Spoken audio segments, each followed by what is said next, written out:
नमस्ते हिमाचल, स्वागत है आपका। आपके साथ मैं हूं जासमिन शर्मा और हेडलाइंस के बाद अब रुख करेंगे खबरों का। शुरुआत करते हैं बद्दी से मिल रही अहम खबर के साथ, जहां के बरोटीवाला में लिव इन रिलेशनशिप में रह रहे पंजाब के नंगल के 24 साल के युवक की संदिग्ध परिस्थितियों में मौत का मामला सामने आया है। मृतक की पहचान इंद्रजीत सिंह निवासी रूपनगर के रूप में हुई है। मृतक बरोटीवाला में ट्रक चालक के तौर पर काम करता था और बरोटीवाला में ही एक किराए के कमरे में एक युवती के साथ काफी लंबे समय से लिव इन रिलेशनशिप में रह रहा था। बताया जा रहा है कि इंद्रजीत सिंह बुधवार को अपने घर पंजाब गया था और शाम को ही वो लौट आया था। रात 8 बजे परिजनों को यह जानकारी मिली कि इंद्रजीत की मौत हो गई है। परिजनों की सूचना पर पुलिस की टीम मामले की जांच में जुटी हुई है। मृतक के परिजनों ने इंद्रजीत की हत्या का शक जताया है।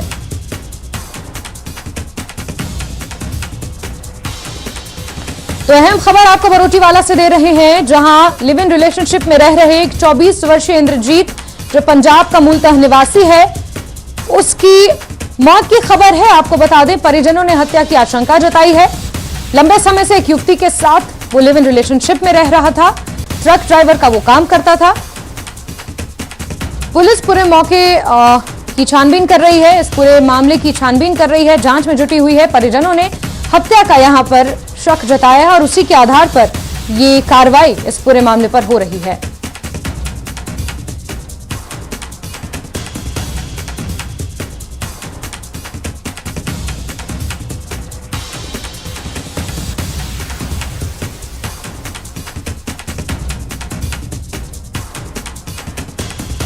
चौबीस वर्षीय इंद्रजीत, जो ट्रक ड्राइवर का काम करता था, संदिग्ध हालातों में उसकी मौत हुई है। परिजनों को जब इसकी जानकारी लगी तो परिजनों ने हत्या की आशंका जताते हुए पुलिस में मामला दर्ज कराया है।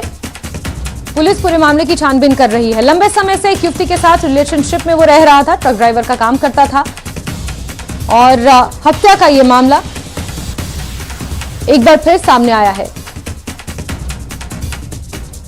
और जगत सिंह हमारे सहयोगी ज्यादा जानकारियों के साथ फोनलाइन पर जुड़ गए हैं। जगत, मामले की जांच अभी तक कहां पहुंची है?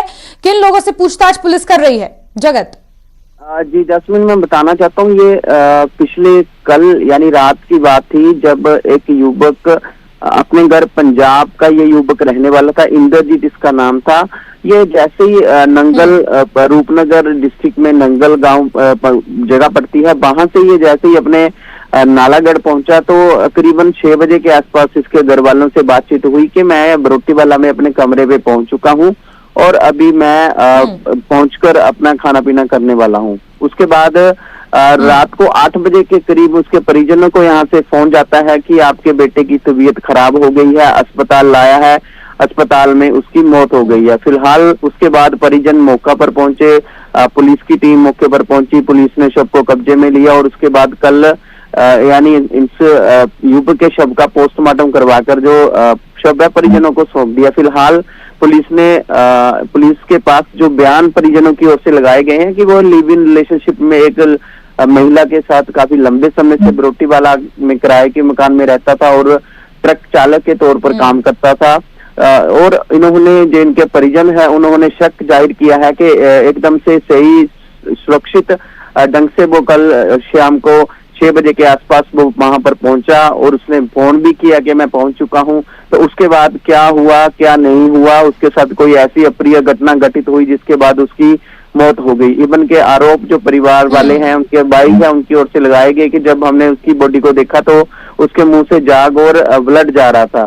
फिलहाल पुलिस डीएसपी बद्दी प्रियंका गुप्ता से हमारी बातचीत हुई। उन्होंने कहा कि अभी पोस्टमार्टम करवा दिया गया है, बॉडी परिजनों को सौंप दी गई है अंतिम संस्कारों के लिए, लेकिन अभी जो पोस्टमार्टम की रिपोर्ट है वो अभी आनी बाकी है। पोस्टमार्टम की रिपोर्ट में ही जो असल कारण है उनका खुलासा हो पाएगा कि एक्चुअल में इसकी जो युवक की मौत है वो किस वजह से हुई, क्या उसे कोई जहरीला पदार्थ दिया गया था। पोस्टमार्टम की रिपोर्ट के बाद कई खुलासे इसमें होने की संभावना है, लेकिन एक बड़ा अहम सवाल कि क्या परिजनों को पहले से इस बात की जानकारी थी कि इंद्रजीत लिव इन रिलेशनशिप में रहता है, किस लड़की के साथ रहता है, वो लड़की कहां से ताल्लुक रखती है? क्या इस एंगल से भी छानबीन हो रही है और जांच के दायरे में कौन वो लोग हैं जिनसे पुलिस अब पूछताछ कर रही है?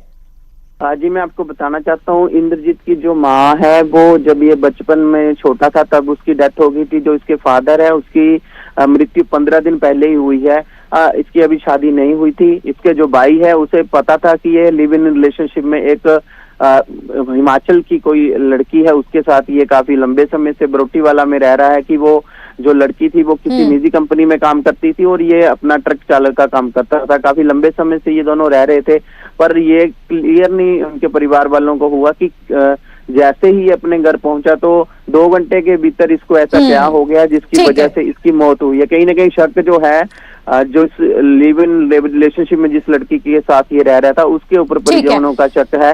तो ठीक है जगत, क्योंकि जैसा कि आपने कहा कि पोस्टमार्टम रिपोर्ट आनी अभी बाकी है, उसके बाद कई खुलासे होंगे, किस तरीके से इस पूरे मामले की जांच होगी, नजर आप बना के रखें। बहुत शुक्रिया तमाम जानकारियों के लिए। चलिए आगे बढ़ते हैं। और कई दिनों से हो रही तेज बारिश के कारण बादल नदी पर धंसे पुल ने दम तोड़ दिया है और नदी में तेज बहाव के कारण ये पुल बह गया है। अब हरियाणा की ओर से पैदल आवाजाही भी पूर्ण रूप से बंद हो चुकी है।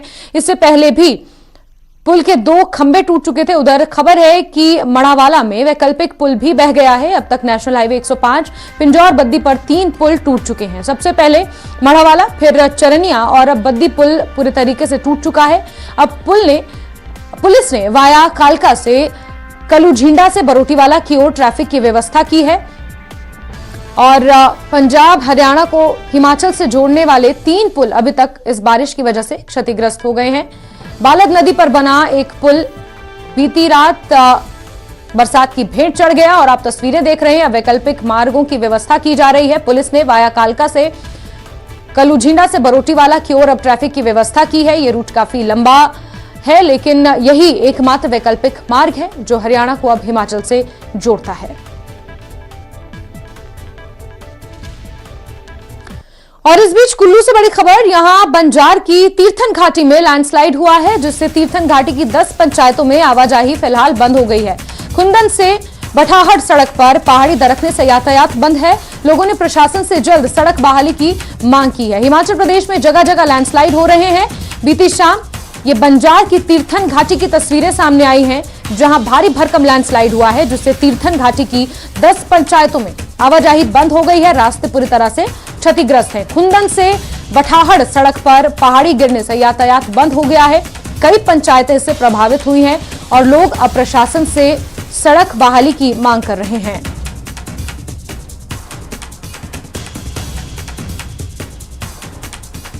वहीं कुल्लू मंडी के दोनों संपर्क मार्ग 3 दिन से बंद पड़े हैं। ऐसे में एसेंशियल सर्विसेज बंद होने से कई वस्तुओं की किल्लत हो गई है। दूध, दही, bread, petrol, diesel, gas cylinder, cement, सरिया की किल्लत होने से लोग परेशान हैं। बजौरा में 3 दिन से सेब और सब्जियों से लदे सैकड़ों मालवाहक वाहन फंसे हुए हैं। वहीं कई मालवाहक वाहनों में सब्जियां सड़ने लगी हैं। सैकड़ों वाहन चालक सड़क खुलने का इंतजार कर रहे हैं। तो आपको बता दें कि 2 मार्ग हैं जहां मंडी से कुल्लू जाया जा सकता है और दोनों ही मार्ग ठप पड़े हुए हैं। लंबी लंबी कतारें वहां पर गाड़ियों की लगी हैं और इस वजह से जो एसेंशियल सर्विसेज हैं वो प्रभावित हो रही हैं। मालवाहक लंबे दिनों से वहां पर फंसे हुए हैं। सब्जियां उन ट्रकों में सड़ रही हैं। सेब का सीजन है, ऐसे में भारी भरकम मात्रा में सेबों की जो खेप है उसे मैदानी इलाकों में पहुंचाया जाता है, वो वहां पर अटकी हुई है, जिस वजह से सेब और सब्जियां अब ट्रकों में ही सड़ने लगी हैं।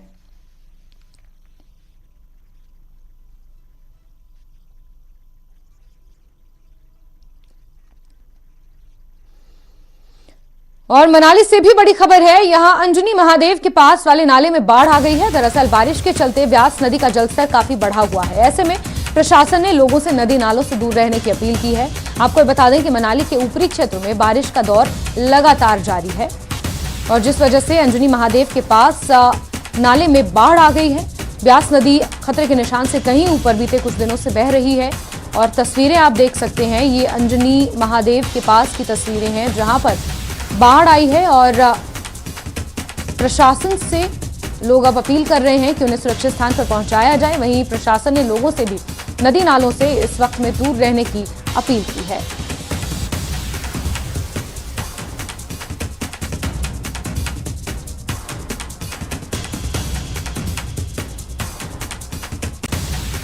और आगे रुक करेंगे कुछ और खबरों का, लेकिन उससे पहले वक्त एक बहुत छोटे से ब्रेक का।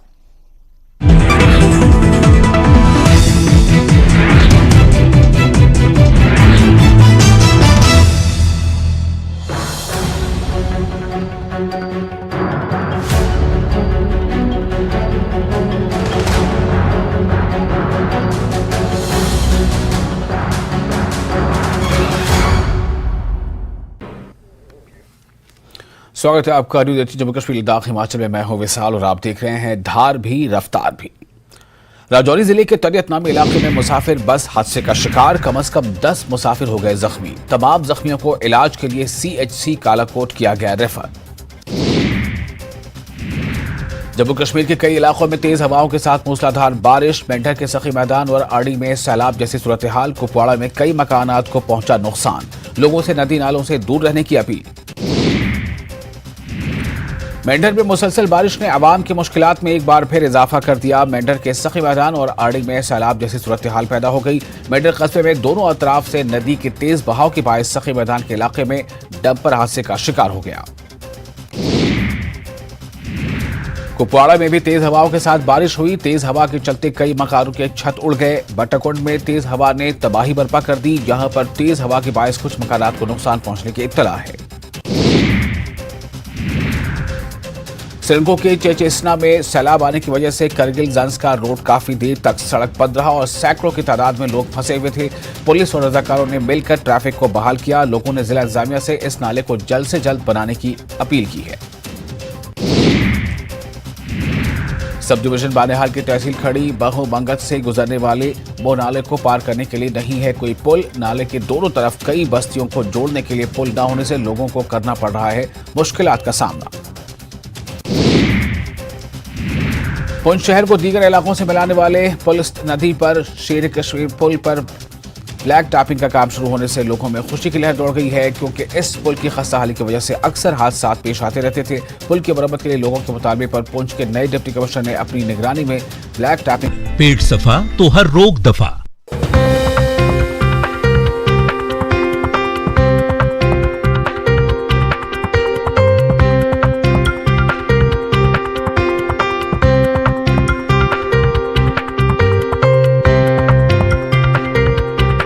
Headlines presented by पेट सफा आयुर्वेदिक चूर्ण।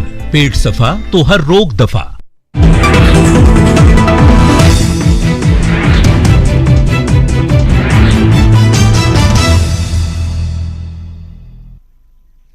और ब्रेक के बाद एक बार फिर से खबरों के सिलसिले को आगे बढ़ाते हैं। कांग्रेस पर सूत्रों के हवाले से यह बड़ी खबर मिल रही है, जहां हिमाचल प्रदेश की अध्यक्ष प्रतिभा सिंह को बहुत जल्द बदला जा सकता है। प्रतिभा सिंह को कांग्रेस कार्य समिति में जगह मिली है। आमतौर पर किसी प्रदेश अध्यक्ष या CLP लीडर को कार्य समिति का सदस्य नहीं बनाया जाता। ऐसे में कयास लगाए जा रहे हैं कि जल्द ही हिमाचल प्रदेश के अध्यक्ष के नाम पर फैसला होगा, क्योंकि कांग्रेस वर्किंग कमेटी के स्थायी सदस्य के तौर पर प्रतिभा सिंह को उसमें शामिल किया गया है। प्रतिभा सिंह ने कांग्रेस आलाकमान का इसको लेकर धन्यवाद भी जताया था। उन्होंने एक ट्वीट किया था और इस पर अब कयास लगाए जा रहे हैं कि हिमाचल प्रदेश में कांग्रेस का कोई नया प्रदेश अध्यक्ष बनाया जा सकता है। लोकसभा चुनाव के मद्देनजर ये फैसला अपने आप में काफी महत्वपूर्ण होगा। रणबीर हमारे सहयोगी ज्यादा जानकारियों के साथ जुड़ गए हैं। रणबीर, जिस तरीके से सिंह को कांग्रेस वर्किंग कमेटी के स्थायी सदस्य के तौर पर चुना गया है, अब हिमाचल प्रदेश में एक नया प्रदेश अध्यक्ष बहुत जल्द होगा। जो नाम सबसे आगे चल रहा है, कुलदीप राठौड़ ठियोग से विधायक है, पहले भी हिमाचल प्रदेश का बतौर अध्यक्ष प्रतिनिधित्व कर चुके हैं। रणबीर, देखिए ये अटकलें अब ये जो अटकलें काफी समय पहले से चल रही थी और अब जब CWC में सदस्य के तौर पर प्रतिभा सिंह को जगह कांग्रेस आला कमान ने दी है, उसके बाद एक बार फिर से सियासी गलियारों में ये जो है इस चर्चा ने जो है और जोर पकड़ा है। लेकिन यहाँ पर ये देखना महत्वपूर्ण है कि 2024 का चुनाव जो है ज्यादा दूर नहीं है। समय जो है कांग्रेस पार्टी के पास कम है और पिछला जो परफॉर्मेंस देखा गया है, चाहे वो उपचुनाव हो, फिर विधानसभा चुनाव हो, फिर म्युनिसिपल कॉर्पोरेशन का चुनाव हो, उसको भी ध्यान में रखा जाएगा कि ये फैसला जो है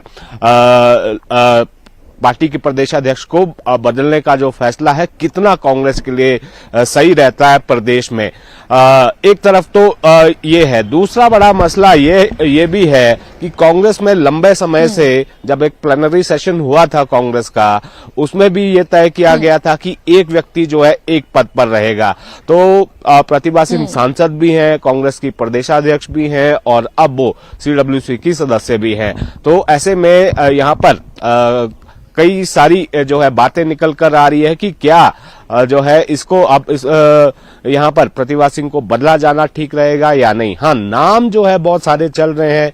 ये माना जा रहा है कि शायद संगठन में जिस तरह से जो है कार्यकर्ताओं की अनदेखी की बात लगातार प्रतिभा सिंह कह रही थी, संतुलन की बात ना होना सरकार और संगठन के बीच, ये भी प्रमुखता से उन्होंने मुद्दा उठाया था। और बहुत सारे ऐसे नेता हैं जिन्होंने चुनावों में बहुत काम किया लेकिन उन्हें दरकिनार किया गया प्रदेश सत्ता में ही जैसे ही कांग्रेस आई। तो इसको लेकर बहुत सारी बातें अब चल रही है कि प्रतिभा सिंह का अपना स्टैंड जो है वो संगठन के लिए किस तरह से उन्होंने जो है संगठन के लिए जो है किस तरह से वो खड़ी हुई है। कई बार अपनी ही सरकार पर निशाना उन्होंने साधा है। लेकिन बड़ा समीकरण इसमें जो है जो लोकसभा का चुनाव है, ये फैसला जो है कितना सही रहने वाला है। देखिए, जहां तक ये अटकलें चल रही हैं कि प्रतिभा सिंह को हटाया जाएगा, अगर नया अध्यक्ष होगा तो कौन होगा, तो जाहिर सी बात है कि ये कांगड़ा की तरफ इशारा जा रहा है, क्योंकि कांगड़ा को जो है कोई बड़ा पद इस सरकार में नहीं मिला है। एक ही मंत्री है चंद्र कुमार और एक सीपीएस है, और रघुवीर बाली को भी कैबिनेट रैंक हालांकि दिया गया है लेकिन वो मंत्री नहीं बनाए गए। तो ये इशारा जो है कांग्रेस पार्टी की तरफ से ये लगातार दिया जा रहा है कि शायद कांगड़ा को बड़ी जिम्मेदारी इस बार मिल सकती है, या फिर यूं मानिए कि कांगड़ा संसदीय क्षेत्र को आप ये कह सकते हैं कि वहां से कोई जिम्मेदारी दी जा सकती है अगर ऐसा फैसला कांग्रेस पार्टी लेती है। लेकिन ये भी नहीं भूलना होगा कि अब जिस तरह से प्रियंका गांधी यहां पर एक्टिव थी चुनावों के दौरान, उनकी पसंद और राहुल गांधी की पसंद मुख्यमंत्री सुखविंदर सिंह सुक्खू है। तो जाहिर सी बात है कि जो सुखविंदर सिंह सुक्खू है, प्रियंका गांधी और राहुल गांधी है, उनकी पसंद जो है यहाँ पर देखी जाएगी कि अगर यह अध्यक्ष कांग्रेस पार्टी को बदलना होगा तो उनकी पसंद का ही कोई ना कोई चेहरा यहाँ पर काबिज होगा। और जहां तक प्रतिभा सिंह की बात है, प्रतिभा सिंह को लेकर जो है कई बार इस तरह की अटकलें जो है वो चल रही हैं, लेकिन अब कांग्रेस पार्टी क्या फैसला इसमें लेती है ये देखना होगा। जी जास्मिन। रणबीर, कोई प्रस्तावित नाम अभी तक सामने आए हैं? क्योंकि बहुत सारे दिग्गज चेहरे हैं कांग्रेस पार्टी में हिमाचल प्रदेश में, जो और आगे आने वाले लोकसभा चुनाव भी हैं। और जिस तरीके से आपने कहा कि जो प्रदर्शन कांग्रेस पार्टी का रहा, चाहे वो उपचुनाव में हो फिर विधानसभा चुनाव में हो, ऐसे में कांग्रेस पार्टी के लिए लोकसभा चुनाव जीतना कोई बहुत बड़ी चुनौती नहीं है, लेकिन फिर भी जो नया प्रदेश अध्यक्ष आएगा उसके लिए यहां पर परफॉर्म करना एक बड़ी चुनौती होगा। जी हाँ, बिल्कुल। देखिए, पार्टी का प्रदेशाध्यक्ष जो है ये देखा जाएगा कि उसका जो है जनाधार कितना है। ये अगर कांग्रेस पार्टी जो है अपना प्रदेशाध्यक्ष बदलेगी तो सबसे बड़ी बात तो ये है कि उस व्यक्ति का जो है पार्टी के भीतर उस नेता का कद जो है ऊंचा होना चाहिए, जनता में भी उसकी पकड़ होनी चाहिए और पार्टी के भीतर उसकी मान्यता होनी चाहिए सभी कार्यकर्ताओं में।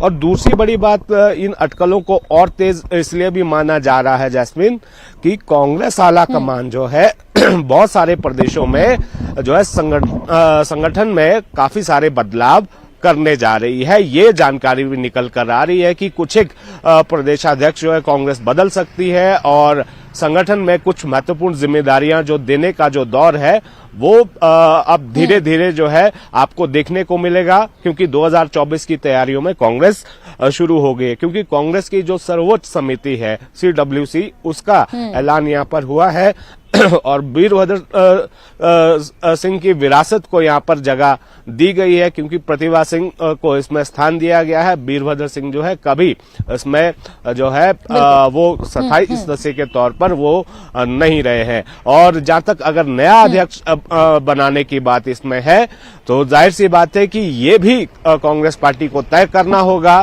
कि अगर वर्तमान में जिस तरह का प्रदर्शन कांग्रेस का पिछले चुनावों में रहा है तो इसका जो है कितना असर देखने को मिलेगा। लेकिन ये तय है कि कांग्रेस जो है बड़े स्तर पर अलग अलग प्रदेशों में संगठन में बड़े बदलाव करने जा रही है। इसी के हवाले से एक खबर भी निकल कर आ रही है कि शायद अब जो है प्रतिभा सिंह के स्थान पर किसी और को जो है अध्यक्ष बनाया जा सकता है। जास्मिन। बिल्कुल रणबीर, और वो चेहरा कौन होगा इस पर संशय अभी बरकरार है। जब तक निर्णय नहीं लिया जाता ये अटकलों का बाजार यूं ही गर्म रहेगा। रणबीर, बहुत शुक्रिया तमाम जानकारियों के लिए, लेकिन लगातार आप बने रहें, आगे भी खबरों पर आपसे हम जानकारियां लेंगे। और हिमाचल में आपदा का दौर लगातार जारी है। इस दौरान 2300 से ज्यादा परिवार बेघर हुए हैं। प्रदेश को 8,450 करोड़ से ज्यादा की संपत्ति का नुकसान हुआ है। सरकार हर संभावित मदद में जुटी है, लेकिन इतने बड़े नुकसान की भरपाई करना सरकार के सामने एक बड़ी चुनौती है।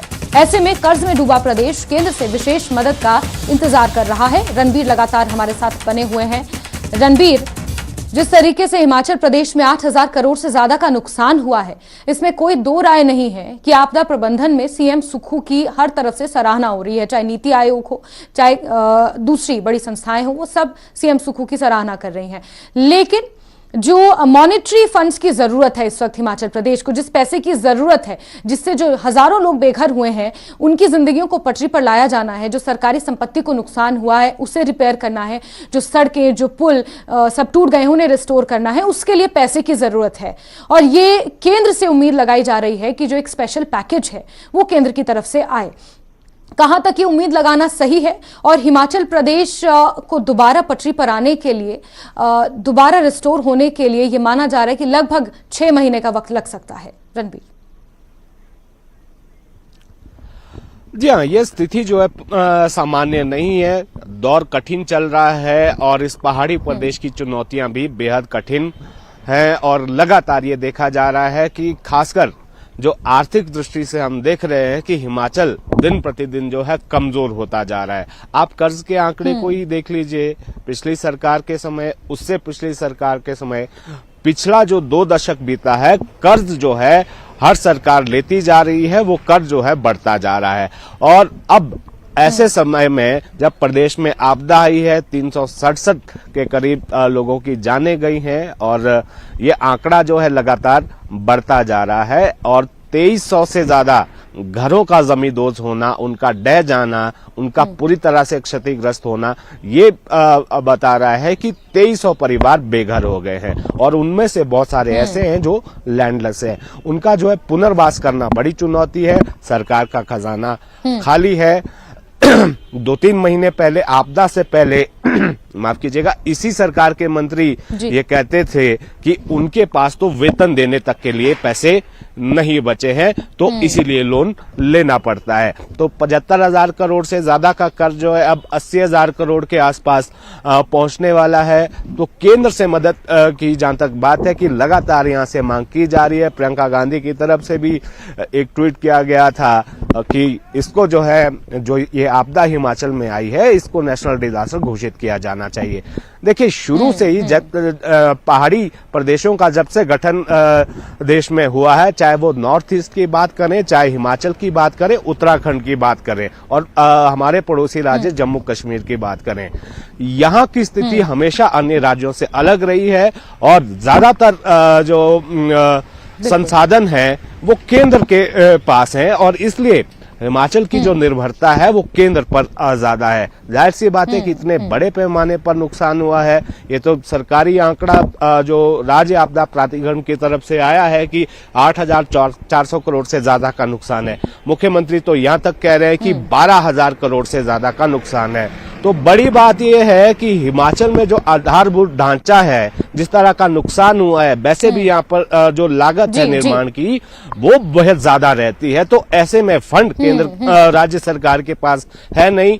बजट में कटौती यहाँ पर की जा रही है। मुख्यमंत्री ने पहले भी न्यूज 18 से बातचीत में कहा था कि जो दूसरी योजनाएं हैं, परियोजनाएं हैं, उनमें से कट लगाया जा रहा है। तो यहाँ पर चुनौती बड़ी है और केंद्र सरकार की तरफ से बिल्कुल रणबीर, चुनौती बड़ी है और इसीलिए उम्मीद लगाई जा रही है कि केंद्र की तरफ से एक जो स्पेशल पैकेज है, प्रधानमंत्री राहत कोष की तरफ से जो एक स्पेशल पैकेज है, जो इस तरीके की आपदाओं में प्रदेश को मिलता है, वो मिले ताकि हिमाचल प्रदेश दोबारा पटरी पर लौट सके। रणबीर, बहुत शुक्रिया तमाम जानकारियों के लिए।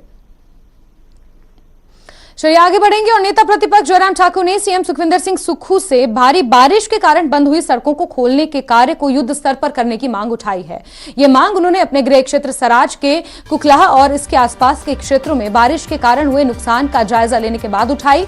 जयराम ठाकुर ने कहा कि बंद पड़ी सड़कों को खोलने के लिए गंभीर प्रयास नहीं हो रहे हैं। ऐसी स्थिति में युद्ध स्तर पर काम होना चाहिए। मंडी और कुल्लू का संपर्क 1.5 माह से कटा हुआ है, जिससे लोगों को बड़ी परेशानी हो रही है। अधिकांश घर अनसेफ हो गए, जहां रहने के लिए आने वाले समय में सुरक्षित आदमी महसूस नहीं कर सकता, कुछ तो रहने लायक ही नहीं रहेंगे, खुद ही तोड़ने पड़ेंगे। ये परिस्थिति इस प्रकार की जो हमारे सामने है, जिसके कारण बहुत सारे लोग जो है वो परेशान भी हैं। और पिछले कल एक ही दिन में मेरे इस विधानसभा क्षेत्र के अंतर्गत 6 लोगों की दुखद मृत्यु भी बारिश के कारण दब करके हुई है।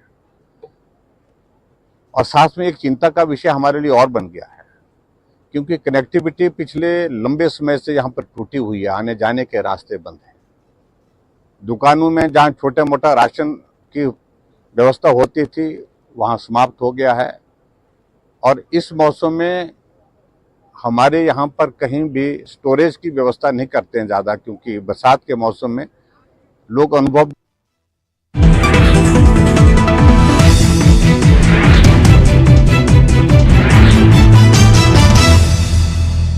Headlines presented by